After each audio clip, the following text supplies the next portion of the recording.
Mrs. Johnson quickly detected unusual behavior in her horse, Daisy. She was restless and had an uneasy disposition which was much different than her usual behavior. Although Mrs. Johnson had observed similar behavior in laboring horses, it was odd because Daisy had never exhibited any signs of pregnancy. As Daisy's distress escalated, it became evident that she was indeed in labor. The birth of the foal stunned everyone, however. The reason behind their astonishment was not what one might expect. After one last push, the foal's head and front legs finally came out. Soon after followed the rest of the body, and Daisy licked her foal clean and seemed content with everything that happened. But around her was complete silence. Everyone looked at the foal in complete shock. No one expected it to look like this. The veterinarian, Dr. Thompson, had a stern look on his face. He hadn't said anything to the Johnson family yet. He just quietly packed up his things. "Dr. Thompson?" Mrs. Johnson carefully asked. "Do you have an explanation for this?" But all he could do was mumble. What was going on? "I'm sorry," the veterinarian began. "I'm sorry, but this isn't a foal." Mrs. Johnson was dumbfounded. Not a foal, she thought. What else can it be? But what was going on with Daisy's foal? Why was the veterinarian acting so strangely? And how did Daisy get pregnant in the first place? In a small town nestled deep in the countryside, there was a humble farm owned by the Johnson family. The Johnson family had been running their farm for generations, and they were known in the community for their love and care for their animals, particularly for their prized mare, Daisy. Daisy was a beautiful black horse with a gentle character, and she was adored by everyone in the town. She had never been used for breeding, as the Johnsons primarily kept her as a companion animal. So it came as a great surprise one spring morning when they noticed Daisy acting strangely. She was pacing back and forth in her stall, whinnying and stomping her hooves on the ground, showing clear signs of distress. Mrs. Johnson, an experienced horsewoman, had seen this behavior before and suspected that Daisy might be in labor, which was very unusual as she hadn't shown any signs of being pregnant. The Johnson family had acquired Daisy a few years back from a friend who owned a farm a few towns away. Her old owners couldn't justify keeping their horse anymore, but they wanted to make sure she would be going to a loving home. The Johnsons took one look at Daisy and knew they could find room for her at their farm and give her a great life. Daisy's demeanor was unlike their other horses. They knew that she had a difficult past and once worked for a circus before finding her way to a private farm after an injury stopped her career. The horse's friendly nature had made her a great fit for performing in front of people, but the Johnsons wanted to make sure that she never had to return to that stressful life. Unlike the other horses on their farm, the Johnsons let Daisy have a very relaxed schedule. She wasn't used for hauling hay or carrying supplies like the other horses on the farm. She was simply allowed to enjoy her days, giving the horse a well-deserved break from her years of working. But little did the Johnsons know that someone had sabotaged Daisy's carefree future. The Johnsons immediately called the local veterinarian, Dr. Thompson, who rushed to the farm as fast as he could. He had been the Johnsons' trusted vet for many years, and he knew Daisy well. When he arrived, he was greeted by an anxious Mr. Johnson, who led him to Daisy's stall. Dr. Thompson arrived at Daisy's stall and quickly assessed her condition. He could tell she was in labor and that the foal's arrival was imminent. Mrs. Johnson was baffled. No stallion had been in the same stall or even the same meadow as Daisy, so how could she have fallen pregnant? But she soon realized that was the least of her problems, because Daisy was about to give birth and she needed all the help she could get. Luckily, Dr. Thompson had brought all the necessary equipment and prepared everything for her when he had to use them. But first, Daisy had to try on her own. Dr. Thompson stated Daisy was only in the first stage of her laboring process. It could take a few hours up to a day for active labor to start, so all they could do was wait. But Mrs. Johnson wasn't one to sit still. She had to know who impregnated Daisy. Maybe that could tell her more about the foal. They had hung cameras around the farm after another incident that took place many years before, so all Mrs. Johnson had to do was watch back the footage. And so she did. She scanned through the footage, roughly back to where Daisy was supposedly impregnated. It wasn't long before Mrs. Johnson noticed something very strange. As she reviewed the footage, Mrs. Johnson's eyes widened in shock. She couldn't believe what she was seeing. On the night Daisy had supposedly been impregnated, she had been alone in her stall. But she saw something extraordinary on the video. Someone opened the gate, and a stallion walked in. Mrs. Johnson immediately knew this was a premeditated act. But who would do something like this, and why? What were they getting out of it? She called her husband and Dr. Thompson, and they gathered around the computer screen to watch the baffling footage together. But then she suddenly recognized the stallion. It was their neighbor's stallion, Rocky. Miss Johnson had noticed Rocky acting strangely a few weeks before, but she had never imagined he would be the culprit behind Daisy's pregnancy. But when she looked closer, she noticed a woman had opened Daisy's stall for Rocky, which was strange as Rocky's owner was a widowed man. As Miss Johnson took a closer look at the video footage from the security cameras, she took photos of a few stills where she could see the woman's face clearly. She had no idea who this woman was by these photos alone, or how she had gotten access to the family's farm, but she was determined to get to the bottom of this mystery. This situation raised even more questions, but Mrs. Johnson had no time to dwell, as Dr. Thompson called her, saying Daisy was now in active labor. Mrs. Johnson quickly rushed back to Daisy's stall and saw her lying on the ground in distress. "It won't be long now," Dr. Thompson said with a smile on his face. They could see Daisy's abdominal muscles visibly contracting and relaxing, indicating she was experiencing strong rhythmic contractions. But Daisy didn't stay down on the ground. Instead, she rolled around, got up, paced around the stall, and laid down again. She looked very restless, but that would be over soon, or so they hoped. Daisy was breathing very heavily, and Mrs. Johnson worried about her precious horse. But Dr. Thompson assured her everything would be fine. Mrs. Johnson knew she had to trust her vet, but she couldn't ignore Daisy's behavior. Sweat dripped down the mare's face, and her eyes stood wide with concern. Even though Dr. Thompson was the veterinarian, Mrs. Johnson knew her horse through thick and thin. So when she got the feeling something wasn't right, she didn't just ignore it. She told Dr. Thompson again that something was wrong, but his response stayed the same. That's when Mrs. Johnson knew she had to do something. She looked at her husband, and he could see his wife's worry. But what could they do? Dr. Thompson was at Daisy's side all the time. Then Mr. Johnson suddenly knew what he had to do. He took a few steps backward, though he knew something was behind him, and tripped on purpose. Mrs. Johnson and Dr. Thompson gasped as they heard Mr. Johnson fall. He screamed in pain, but it didn't hurt that much. He exaggerated to get Dr. Thompson's attention, and it worked. Because without wasting a second, Dr. Thompson immediately rushed over to Mr. Johnson and helped him to his feet. But that wasn't enough to give his wife the time she needed with her horse. Mr. Johnson held his hand by his head and moaned in pain. "My head, it hurts. I have to lie down," he said sickly. "Dr. Thompson, can you help me inside?"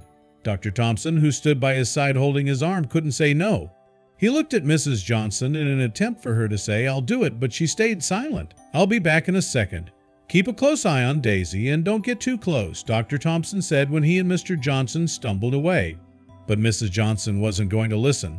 She knew what her horse needed, and that was a loving touch. So she carefully stepped inside Daisy's stall. Mrs. Johnson's acted slowly because she didn't want to spook Daisy while she was under so much stress. But she needed to look for any clues that could give her a lead about the identity of the woman who trespassed on her farm. And she had to do it quickly before Dr. Thompson returned. Mrs. Johnson started lifting hay barrels and sweeping the ground to find anything that might have been discarded by the intruder, but she ended up empty-handed. She was determined to continue her search, but then she realized that she had more important matters to attend to in the stall. Daisy's breathing immediately calmed down a bit when Mrs. Johnson placed her hand softly on her back. She stroked the horse's back and gently reassured her that everything would be all right. Mrs. Johnson then looked underneath Daisy's tail and could see her foal was almost due. But there was something wrong. Daisy had been in labor for a very long time, and the foal should have been here by now. Mrs. Johnson looked as Daisy tried to push and finally realized what was going on. The foal lay breached. This was very, very bad and wouldn't solve itself. They had to help Daisy or else it could end badly for both of them. Dr. Thompson returned soon after and Mrs. Johnson immediately explained what she had seen. The vet realized the seriousness of the situation and finally caved. He agreed with Mrs. Johnson they had to help the foal get into a better position, and quickly too. Every minute counted. Dr. Thompson quickly called for additional veterinary assistance, as the situation required immediate attention. Soon a team of veterinarians arrived at the farm to assist in the complicated birth. Dr. Thompson and his team of veterinary specialists worked tirelessly, using all of their expertise and equipment to assist Daisy with her delivery. They carefully assessed the position of the foal and concurred it was presenting in a breech position, which meant that it was coming out with its behind first instead of head first. This was a complicated situation that required immediate attention, as it could lead to complications and endanger both Daisy and the foal. With focused precision, Dr. Thompson and his team carefully maneuvered the breech foal into the correct position for delivery. They worked with gentle but firm movements, ensuring that the foal's legs were positioned properly to minimize the risk of injury to Daisy or the foal. It was a delicate and challenging process that required quick thinking and skilled hands. Meanwhile, Mrs. Johnson helplessly watched from the sideline. She felt horrible watching her beloved horse suffer like that. She knew pregnancy and labor had their risks, but this was unlike any other labor she had ever witnessed. She felt resentment for the person who did this to her dear Daisy. She decided since she couldn't assist with the birth, she would go to her neighbor's farm and confront him with the footage. She angrily knocked on his door, and he quickly opened the door. "Mrs. Johnson, what's the matter?" "I was just eating dinner." "Your dinner can wait." "What have you done to Daisy?" Her neighbor Philip looked at Mrs. Johnson with a confused expression. "I have no idea what you are talking about," he said while frowning. "Well, I'll show you," Mrs. Johnson said, determined. She walked through the door and put her laptop on the table. "Please explain this, Philip." And she pressed play. Philip was stunned. That was his stallion on the footage, but he had nothing to do with it. He tried to tell Mrs. Johnson that, but she was blind with anger. So Philip looked at the footage again, and this time he saw something. "Wait," he suddenly said. "I know whose hand that is." But instead of explaining himself, Philip stayed quiet. "Well," Mrs. Johnson asked, "whose hand is it? Who is the woman?" Philip looked sad, as if he didn't want to tell the truth anymore. It's my daughter," he quietly said. "I don't know why, but my daughter put Rocky in Daisy's stall." Mrs. Johnson was just about to ask more, but she suddenly got a call. It was Dr. Thompson. The foal could come at any moment. So she quickly rushed back to her farm, Philip following after her. "Where have you been?" Dr. Thompson asked. "Daisy is losing a lot of blood. The foal needs to come out immediately." The little hooves of the foal were already sticking out, but Daisy was exhausted from the long labor. She didn't have enough strength left to push on her own. So, Dr. Thompson put a special chain around the foal's hooves to help Daisy. He watched her belly closely, and with every contraction he gently pulled. It was a very stressful moment for everyone. Sweat dripped down Dr. Thompson's forehead as he gently pulled again with the next contraction. It finally looked like it was going in the right direction. The foal came out bit by bit, and Daisy seemed to be doing good, considering the circumstances. "All right, one more push, Daisy," Dr. Thompson yelled. He braced himself for the final pull, and with that the foal plunged to the ground. Everyone sighed in relief. But that changed quickly as the foal didn't move. Mrs. Johnson felt a lump form in her throat as she watched Daisy lick the foal. Those first minutes felt like an eternity. No one could take their eyes off the foal, who still hadn't moved. Mrs. Johnson was about to walk away when she saw a little movement, and that little movement got bigger and bigger, and suddenly the foal tried to get up. Mrs. Johnson hugged Dr. Thompson in relief, but not everyone had a big smile on their face. Dr. Thompson looked rather pale, actually. "What are you thinking, Doctor?" Mrs. Johnson asked worriedly. "That's not a regular foal," he carefully said. Mrs. Johnson frowned, but when she looked closer, she had to admit the foal looked very different from its parents. "What's wrong with it?" she asked the veterinarian. But before he had time to answer, Mrs. Johnson heard a car pulling up her driveway. Who could this be? Suddenly, Philip walked toward the front of the house, and everything clicked. He had called his daughter. Mrs. Johnson was ready to finally come face to face with Philip's daughter. She had spent all day fuming over the situation, and after all the difficulties of Daisy's labor, she was ready to unload her anger on anyone who crossed her path. But what Philip's daughter would say would surprise Miss Johnson, to say the least. "You?" Mrs. Johnson yelled at the woman when she walked up to the stall. "You did this to my Daisy." "All right, calm down," Dr. Thompson said, trying to defuse the situation. "Who is this?" "I'm Philip's daughter, Tilly. The woman said, she's the one who put Rocky together with the young." Mrs. Johnson yelled again. Tilly sighed. "Yes, I did it, but I'm not proud of it. I was in need of money, and knowing Rocky's parents, I figured this could make me a quick buck." Mrs. Johnson couldn't believe what she was hearing. "And how were you supposed to do that?" "Daisy is my horse, so how would you make any money from this?" Tilly looked at the ground and fiddled nervously with her fingers. "All right, well, my dad doesn't know this, but I did a DNA test on Rocky. We had adopted him long ago with knowing what breed he was, and I was very curious. When the test results came back, I was shocked. Mrs. Johnson knew everything there was to know about horses, and even she was surprised at Tilly's reasoning. She knew that a rare foal could be worth a lot of money, but because it was her horse that gave birth, she would be the rightful owner of the animal. Surely Tilly should have thought this through. Rocky wasn't just a regular horse. He was a Knabstrupper, a rare horse breed worth a lot of money. Knowing this and being in a difficult situation myself, I knew this could make me a lot of money.